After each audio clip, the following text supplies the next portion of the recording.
Yes, it is snowing like crazy, but we are still going to up pot our dahlias and dill, thyme. There are a few other things in here, but I forget what they are. I do have tags for them, and I do have my spreadsheet, so we're going to get this garden party started. Even though it is very, very white outside, we're going to have to hunt down some more. That is fine. It'll all work out. The cold oats may not get up potted today.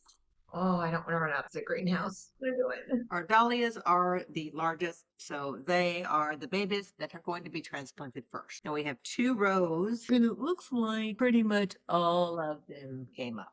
So I'm super happy. These are the decorative double blend dahlias that I was fairly skeptical about because I always had bought them pre-grown. What I'm doing is I'm just going to take my pots, get them filled up with some dirt. I'm going to stick my finger in it and wiggle it around. And then I have my hole to stick my plant in. Very gently pop her right up. And she is all ready to go. And then we're going to pop her in here like so. Make sure she is all covered up. Yes, they are all she's. I don't know why. That's just what I call them. All right. 1 down. 25 more to go. I forgot to bring up a tray. I always forget to bring up the other trays. Oh, maybe all of them didn't come up. The majority of them came up, and they came up super healthy.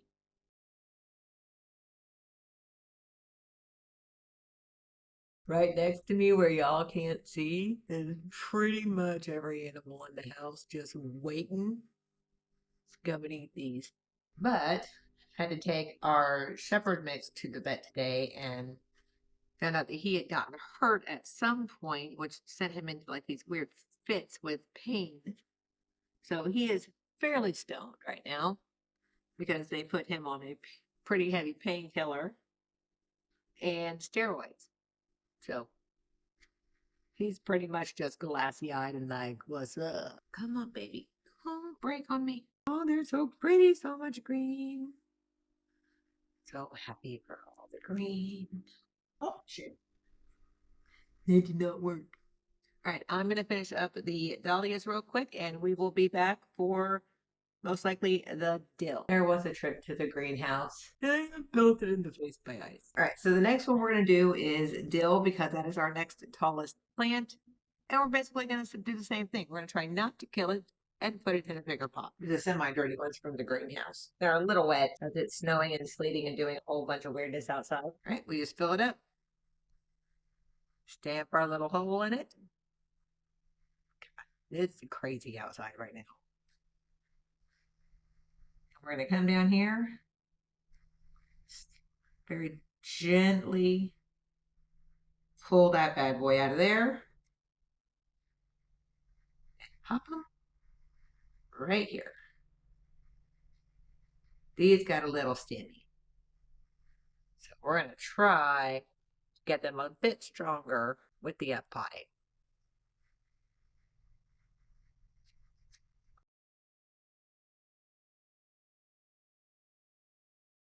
What I'm going to do on this one is I'm actually going to make that hole a lot deeper so that I can put the first 2 leaves underneath the soil, because those again are kind of like tomatoes. They're not true leaves, and those die off to feed the rest of the plant.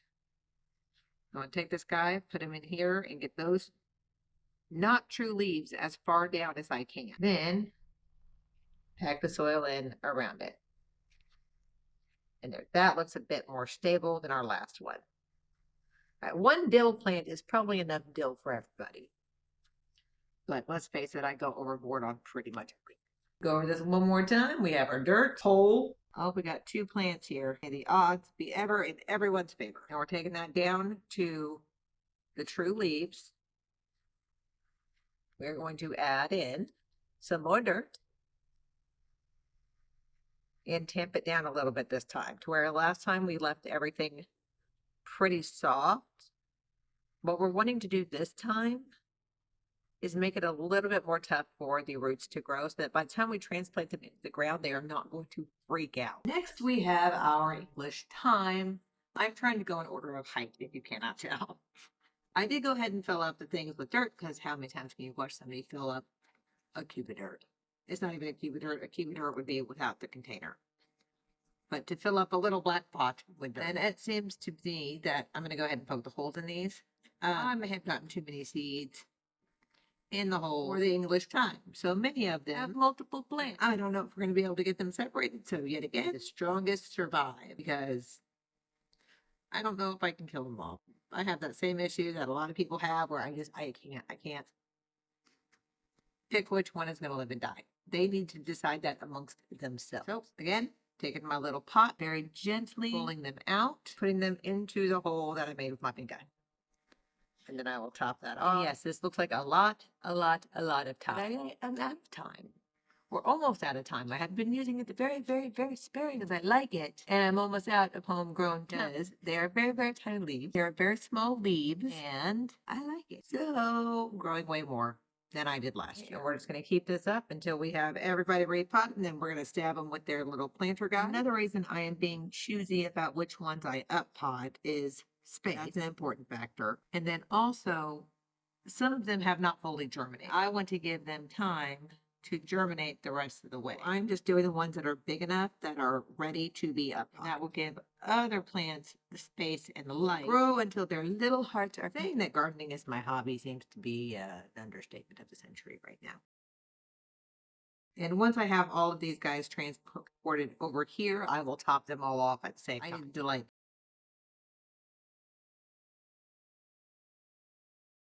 So I planted 25 holes of these. And what I'm doing is I am keeping all of the tags that don't get a home. And that way I can go back to my spreadsheet and figure out my germination rate. So far it has been fantabulous. Oh, he went the wrong. You were not supposed to be there, dude. Coming over here because I know you are time because I can see your little leaves.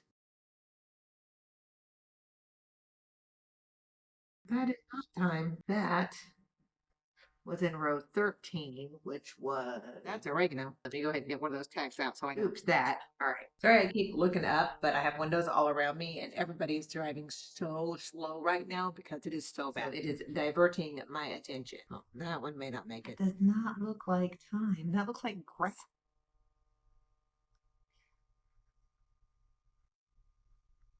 It looks like grass. It smells like grass. I think they may have gotten some grass seed in there. It is fine. We will see what happens.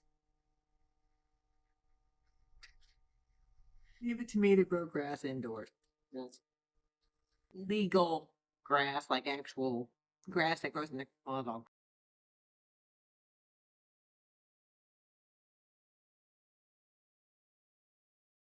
As long as the root stays together, we should be fine. I have a few more to do, but I'm out of room. So we will be back probably for broadleaf sage next. That is the next tallest. Okay, we are on to the broadleaf sage. All right, and yes, if anybody sees I'm doing a ton of stuff here, and nobody has to do this much. I do plan on selling some of this at a farmer's market that I will be doing this summer. Well, spring, summer, and fall. So that is why I am growing so much. Just having one of these trays with different seeds in it to even germinate all at different rates would be perfect for anybody who has a lot less space than what I have. I do have a basement. I've turned one of the rooms in the basement into a grow room. It's terrifying. We've seen it at this point. But I didn't want anybody feeling bad because they're not growing as much as somebody. One basil plant can just turn your entire world around, just seeing that green while it's gross and icky outside and bleh. But for me, inside, this is the only greenery I get to see because I have 6 cats. And my husband bought me Valentine's Day flowers. And I can't even have them out where I could see them all the time. Because the minute they got brought into the house, the cats decided that they wanted to eat them. All of my stuff has to be here outside where my cats do not go, because we were in the city before this and the majority of my cats are city cats. And we do have coyotes out here, wild dog. We have a cougar, and I'm not letting the little babies outside with that type of thing. Not to mention some of them are small enough to be picked up by an like Pepper. If I could even grab her, I'd grab her for you. We got her because we found her at 2.5 weeks old underneath our porch. And then I found her siblings out in the garden. And you could tell that they had been attacked by a coyote. So she lost her entire family, found safety, and I heard her screaming underneath the porch one day. And that's how we got Pepper. We got Maka because I found her in a ditch at the gas station. The universe just keeps sending me cats. And I swear, the older I get, the more of a dog person I become. But the universe just likes to send me cats. It is what it is. I will grow around them because I love them as much as I love my pets. And again, if we're doing the exact same thing, oh, these got a little root bound. Left those in there a little too long. It's been a busy couple of weeks. They should be strong enough to survive. Which is kind of what it feels like we're all doing right now, right? Doing what we can to survive, leave stress. Like I'm talking to myself right now. But I'm talking to a camera, so technically I'm not talking to myself. So I'm not as crazy as I freaking appeared. And I'm literally doing the same thing I have done with everything else. Dirt, hole, pot plant out, pot plant in, put more dirt. I do this so many times and make it somewhat interesting. And yes, I talk to my plants every morning and every evening. I tell them to grow well in the morning and that I love them and that they're my babies. I think talking to our plants is very important, especially if you read The Secret Life of Plants, I think is what it's called. I listened to the audiobook, but it was all about plants and their life cycle and that they actually have feeling. I'm probably kind of hurting some of them and I apologize for any pain that I may cause, but I'm trying to get you to grow big. But they have feelings and they have memory. So talking to them actually helps them. Letting them know I'm trying not to hurt them. Oh, did I miss one? Oh, I miscounted. Oh, miss, that means more germinated than I thought. We got one more. You're a little speedy. Sorry, baby. All right. Now we poke them with their scappies, with their tags. Oh, I need to put the top layer of dirt. Forgetting the things. Which you can do after the tag. But some of them don't need a whole bunch. Again, like when you water these, even if you bottom water, it's going to get heavier and it's going to sink down. So you want to make sure there's enough soil in here that once it compacts, they're not showing any of their roots. And this soil that I'm using right now is not sifted, whereas in here it was sifted, which I'm gonna have to do again. And I spent 8 hours sifting freaking soil. Oh, that was not fun. My back hurts so bad. I'm trying to get back into doing yoga. But right now I'm trying to find the time that's asinine. Like I'm even just trying to do 12 minutes a day and finding that's being difficult. That's why I remember the lines for the spreadsheet. I made many. Oh, there were quite a few that didn't germinate, but quite a few that did. All right. This may fill this tray. Put your oregano over here, which I accidentally already did. These are going to be in separate trays. We'll be back shortly when all this is over.